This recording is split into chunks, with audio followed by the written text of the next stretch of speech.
Welcome to 4 Oak Street. Well, I've been track laying practically every day and every night. Obviously not during the day because I'm at work, but on those nights. Some nights I've just set a goal of actually laying one piece.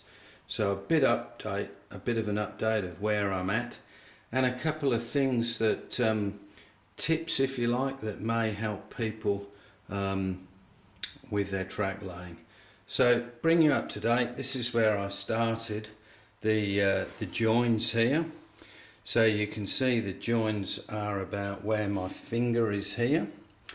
So the first thing, obviously, we've got a dropper because here is going to be a break in the track, so this piece can come out, this module, which is the drop down module, which allows people to go through the garden, into the garden once in a blue moon. But anyway, that needed to be powered, so this actual piece of track actually finishes here by my finger. So you can see about halfway there are another series of droppers.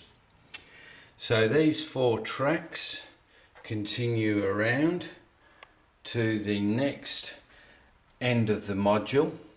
So you can see I've put in the copper clad bits here, have not yet cut them, so we will see. That allows me to test the track before I cut it without having to actually wire the whole track up to a point, because as soon as you hit a point, and no pun intended, obviously you have parts where you have frogs, where you've got insulated joiners, and obviously nothing's going to flow over that until the point motors are in and the frog wiring's in. So I've been able to continue right the way up. I think I've laid about 16 meters in total. I've excused the mess.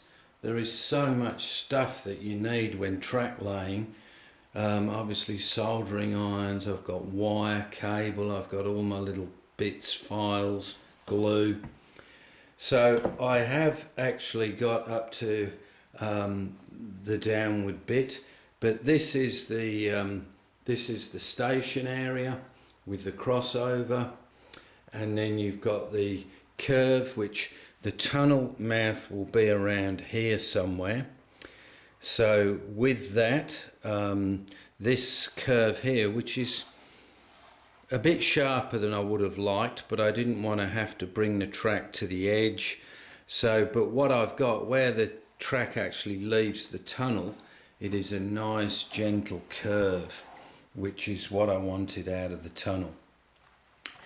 Then you've got the crossover here. When I say crossover, the 2 tracks which will diverge down to the TMD. So I've got the diamond crossing in. Now, people have mentioned obviously about points. They're a bit fiddly. You need to take your time with them. You know, this section here, putting in this diamond crossing and these points. So because my curve section is actually going to be like a reverse loop for the polarity, I can explain that down the track. I couldn't have the feeder track, so I actually had to put the feeds into the points. But you can see I've still managed to maintain pretty much the sleeper gaps there.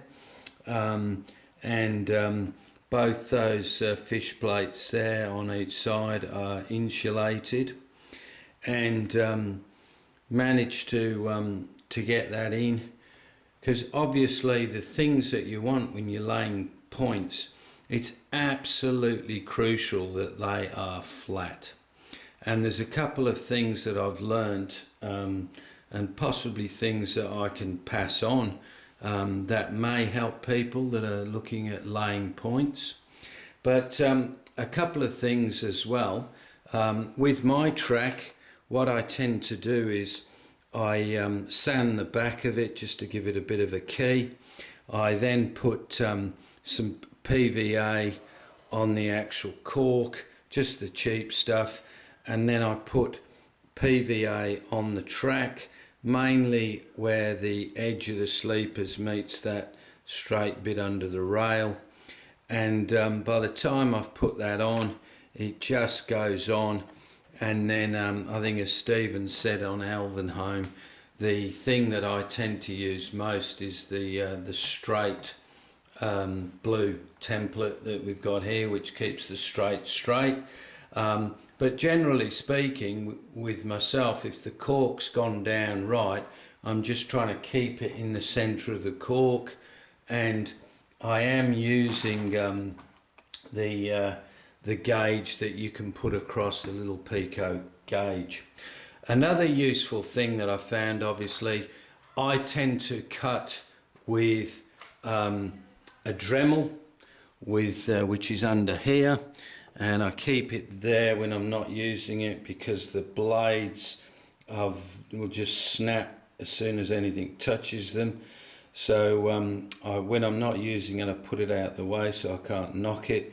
But this means the cuts are really good, and it also means that you know, your filing's pretty much minimal to get the track straight. So I want to another thing that I use, which is helpful, is I use a white pen here, so it's very easy to mark something, you know, and you can see it easily, rather than pencil, which can rub off on the track for sure. But here I just want to show you what I've done with this point. Now, a couple of errors that I have made. I actually forgot there was a crossover here, so I actually had to cut a couple of sections of track out, not a lot, but that was one piece. And obviously then I had to prise the track up, and you've got to be able to cut the webbing, obviously, to be able to get back the spacing. So what I've done with this crossover, I've got the point in. This is how I've prepared the point. So you can see I've sanded the back, ready to go. I've got the dropper wire for the frogs in there, soldered. And you can see here where the frog wire goes in. I've also cut away some of the cork, because I want that, and it does tend to lift slightly. I don't want that in any shape or form lifting that point off the baseboard. So consequently, by digging out a bit of the cork, it will nestle in there beautifully. The other thing that I found is, obviously with this, you can see I've had to cut some of the sleepers down, and then I've now got the fish plates installed. So with this, both the frog ones have to be insulated, but because the crossover, you have to have the back-to-back actually insulated, and then obviously normal fish plates on the outside. Now, two things that I do if ever I'm testing the track or trialing the track, I have fish plates that I use for that I've used time and time again. When I actually put fish plates on the track to join it, those fish plates have never been on before. So other than using my little gadget, which is just a piece of track that has been shaped, that opens the first bit of the fish plate. I then push the fish plate on. I use a bit of wood just to push it home to where I want it. But then when I join the track, those fish plates are going to be tight. The other thing that I've noticed is that the insulated fish plates tend to spread a little bit wider. So what I've done is, where I've used these, the ones provided as well as these sleepers that you can buy. What I found is quite often the insulated fish plates will not actually sit on the bottom. So what I do, I actually file these out to make sure there is no way that the fish plate is going to be sitting proud, which would mean that your point's not flat. Another reason that can actually then cause derailments. So what I'm going to do now with this point, I'm just going to put some glue on there, thread the cable through, and then I'm going to push it home.